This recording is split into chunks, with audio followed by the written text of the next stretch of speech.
Hi guys, welcome to my channel. My name is Leilani for Chavez and I'm a relationship and parenting coach. And today we're going to talk about the mama bear syndrome. Now, while the mama bear syndrome is something that can happen in daddies, so we will reference the daddy bear as well, it's usually noted because in our society, women are thought to be very soft and sweet and demure and very ladylike, right? And so when the mama bear rises up within a woman, it causes her to break out of that societal norm. And so it stands out. Daddy bears do the same thing and they step out and protect their kids just the same way. But it isn't as shocking because we already ascribed aggressive behaviors to males.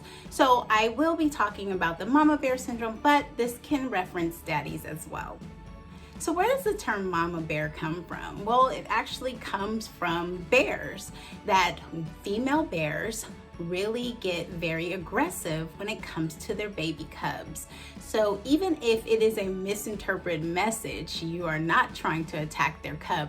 If the mother thinks that, if the mama bear believes that their cub is in danger, they will lash out and they will protect their child. So that's where that saying comes from. Now, some examples of the mama bear syndrome rising up in women, there's plenty of cases where women have been able to attack a person who was coming to attack them, who's bigger or stronger, and they're able to ward off this attacker to protect their child.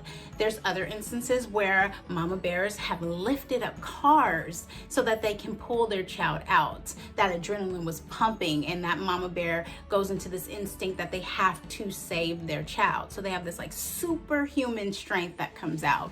Another example could be a mom who, sees a child kind of being aggressive against their child and they want to, go up to that toddler and push them down because they shouldn't take the toy from my son because I just, don't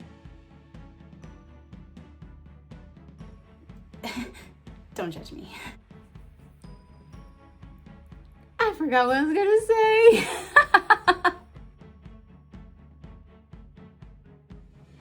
Now, being a mama bear is a good thing. It keeps our children safe, and that's what we should do in this world. They are vulnerable, innocent little creatures that need to be protected at all costs. And so the mama bear syndrome is there to help us do that, to carry out that mission. However, today is a little bit about self-reflection. I'm not necessarily attacking the mama bear syndrome or questioning the mama bear syndrome. I am really just getting you to question yourself. So here's the question for self-reflection.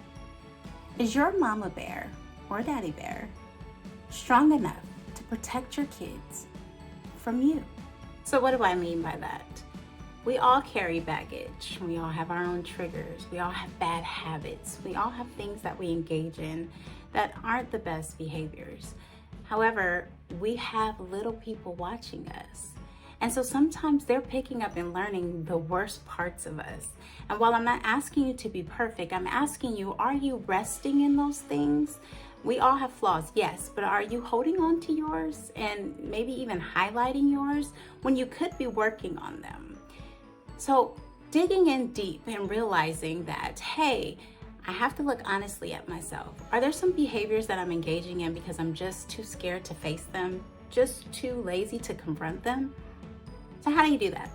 How do you use that mama bear instinct or that daddy bear instinct to attack those things? Well, first things first, you have to get clear about what are those bad behaviors.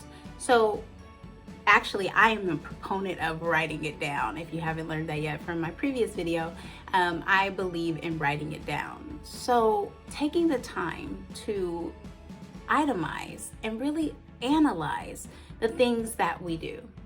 What are some behaviors that you do that you would hate if someone else did it to your child? Are you very critical?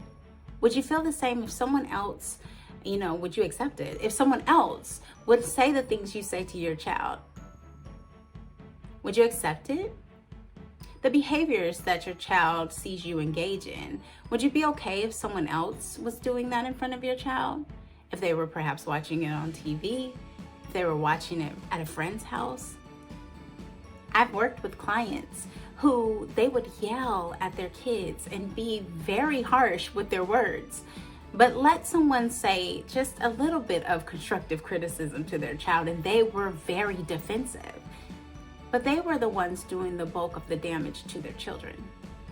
So again, I ask you, do you have that mama bear instinct or that daddy bear instinct in you to be able to protect your kids against you?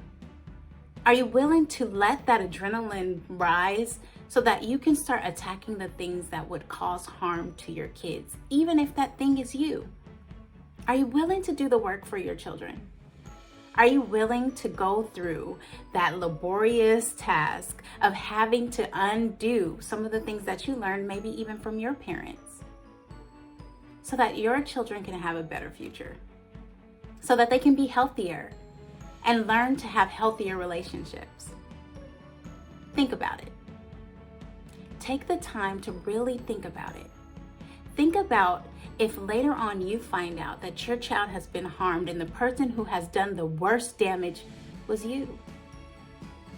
Could you sit with that? Could you live with that? That doesn't have to be a reality.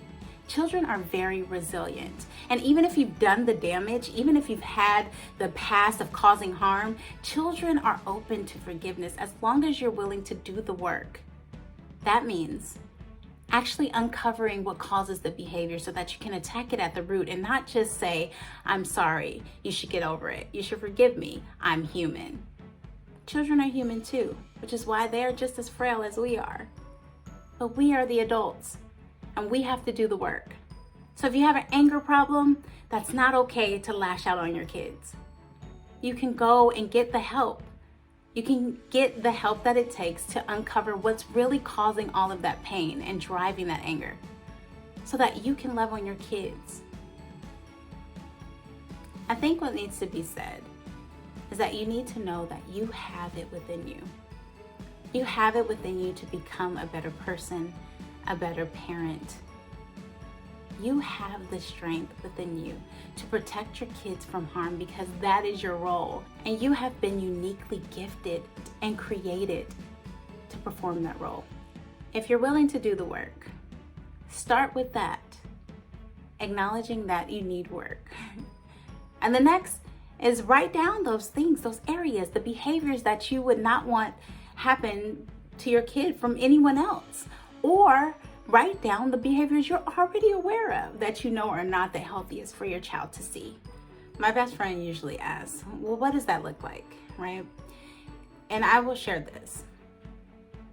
I had to do a lot of work before I was a mom. I did a lot of healing.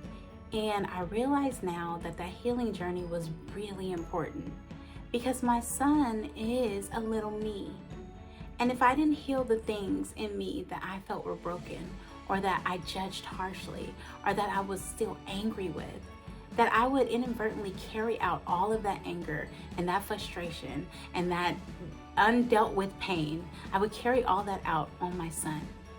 It's so important for us as parents to get the healing that we need. One, because then we don't pass it on by causing greater trauma to our kids because we have undealt with trauma ourselves, but also because once we learn the tools, we are able to give those tools to our kids who most likely are going to have the same issues that we have. But if we conquer it first, we're able to pass on the things that it takes, the coping mechanisms that it takes to be successful, even if you have those flaws. So I hope this video doesn't beat you up. I hope it encourages you to look at yourself and realize that yes, we are all flawed. Yes, we are all human and no one is perfect, but we shouldn't be comfortable in our flaws, that there are things we can do to make ourselves better so that we can be better parents for our children. This is what I do as a parenting coach. I help my clients kind of look at themselves, not just the rift that they have with their child, but also look at themselves and see the areas where they need to heal so that they can be better parents for their kids. I hope you are inspired by this video. I hope you know that you have what it takes to be what it takes to help your children to be successful. I'm Leilani for Chavez. I'll see you next week.